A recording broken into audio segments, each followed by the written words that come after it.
Hi friends, welcome back to our channel English literature in Telugu. ఈరోజు Kit Kat club గురించి తెలుసుకుందాం. అసలు ఈ కిట్ క్యాట్ క్లబ్ అనేది ఎలా ఏర్పడింది, ఇందులో ఉన్నటువంటి ప్రముఖమైనటువంటి రచయితలు ఎవరు అనే విషయాల్ని ఈ యొక్క వీడియోలో తెలుసుకుందాం. మన ఛానల్ని ఫస్ట్ టైం చూస్తున్న వాళ్ళైతే ఇలాంటి మరెన్నో లిటరరీ వీడియోస్ కోసం సబ్స్క్రైబ్ చేసుకోగలరు. Let's get start our video. Kit Kat club అనే పేరు ఎలా ఏర్పడిందంటే క్రిస్టోఫర్ క్యాట్ CATT ఈ యొక్క ఆయన ద్వారా ఈ కిట్ క్యాట్ క్లబ్ అనేది ఏర్పడుతుంది. ఇది ఎక్కడ ఉంటుందంటే ట్రంప్ ట్రావెన్ ఇన్ లండన్లో ఈ యొక్క క్రిస్టోఫర్ క్యాట్ అనే ఆయన ఒక క్లబ్కి ఓనరు. దాని ద్వారా ఇది తర్వాత కిట్ క్యాట్ క్లబ్గా మారుతుంది. క్రిస్టోఫర్ అంటే కిట్, క్యాట్ CATT క్యాట్ని తర్వాత కిట్ క్యాట్గా మార్చి మొత్తానికి ఇది ఒక కిట్ క్యాట్ క్లబ్గా ఏర్పడుతుంది. ఈ కిట్ క్యాట్ క్లబ్ అనేది ఒక రకంగా పొలిటికల్ పార్టీకి సంబంధించినటువంటి పార్టీ. 1702 తర్వాత రెండు పార్టీలుగా విడిపోతాయి ఇంగ్లాండ్లో. ఎస్ఏలు రాసే వాళ్ళ పార్టీలు, అందులో విగ్ అలాగే టోరు అని రెండు పార్టీలుగా విడిపోయాక వీళ్ళంతా కూడా విగ్ పార్టీకి సంబంధించినటువంటి వాళ్ళు, కిట్ క్యాట్ క్లబ్ వాళ్ళు.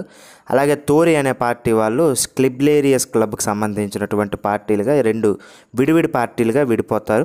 ఇక క్రిస్టోఫర్ క్యాట్ అనే ఆయన ఈ కిట్ క్యాట్ అనే పేరు దేనికి పెడతాడంటే అక్కడ తినేటటువంటి మటన్ చాలా ఫేమస్గా ఉంటుంది ఆ యొక్క ట్రంప్ ట్రెవెన్లో. అక్కడ బాగోవటం వల్ల దానికి తర్వాత వచ్చినటువంటి ప్రముఖ రచయితలు కిట్ క్యాట్ క్లబ్ అని పిలవటం జరుగుతుంది, అలాగే ప్రారంభించడం జరుగుతుంది. రిచర్డ్ స్టీల్, జోసెఫ్ ఎడిషన్ అనే ఇద్దరు ప్రముఖులు ఈ రెండు మ్యాగజైన్స్ని కనుక్కుంటారు.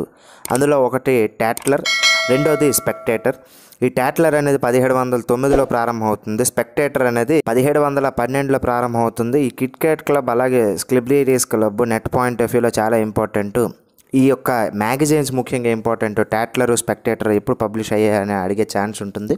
ఇందులో ఉన్నటువంటి ప్రముఖమైన రచయితలు Richard Steele, Joseph Addison, William Congreve, Robert Walpole, John Locke, Marlborough. వీళ్ళు ప్రముఖమైనటువంటి రచయితలు. ఇందులో విలియం కాంగ్రీవ్ రాసినటువంటి the way of the world ఒక సెటరికల్ వర్క్ సంబంధించినటువంటిది. అలాగే కిట్ క్యాట్ క్లబ్లో ఉన్నటువంటి చాలా అంశాలని విలియం కాంగ్రీవ్ దీనిలో రాయటం జరుగుతుంది. ఈ యొక్క మూమెంట్ రావడానికి కూడా ముఖ్యమైనటువంటి కారణాలు ఏంటంటే 1688లో గ్లోరియస్ రెవల్యూషన్ అనేది ఒకటే వస్తుంది. ఆ గ్లోరియస్ రెవల్యూషన్ తరువాత ఈ విగ్, టోరు అనే రెండు పార్టీలుగా డివైడ్ అవుతాయి. ఈ గ్లోరియస్ రెవల్యూషన్ ఎలా వస్తుంది అంటే ఎవరైతే కింగ్ ఉంటారో ఆయన తన యొక్క కూతురికి ఈ యొక్క యావత్ ఆస్తి విడిచిపెట్టేసి వెళ్ళిపోతాడు. దానివల్ల విగ్ పార్టీ, టోరీ పార్టీ వచ్చి వీళ్ళు తరువాత వ్యాసాలు రాయటం జరుగుతుంది. కిట్ క్యాట్ క్లబ్ అలాగే స్క్లిబ్లేరియస్ క్లబ్ ద్వారా రాజకీయంగా ఉన్నటువంటి పరిస్థితులకి వ్యతిరేకంగా రాసినటువంటిది ఈ యొక్క కిట్ క్యాట్ క్లబ్ తాలూకు ముఖ్యమైనటువంటి ఉద్దేశం. వీళ్ళు రాసినటువంటి వర్క్స్ ఏవి ఎక్కువగా చూడకపోయినప్పటికీ ఈ టాట్లర్, స్పెక్టేటర్ ఎప్పుడు పబ్లిష్ అయిందా అనే క్వశ్చన్లు మున్ముందు రావటం జరగవచ్చు. కాబట్టి కిట్ క్యాట్ క్లబ్ మీద ఇన్ఫర్మేషన్ ఈ మాత్రం సరిపోతుంది. ఇలాంటి మరిన్ని వీడియోస్ కోసం మన ఛానల్ సబ్స్క్రైబ్ చేసుకోగలరు, లైక్ చేయగలరు, షేర్ చేయగలరు, కామెంట్ చేయగలరు. Thanks for watching. Bye bye.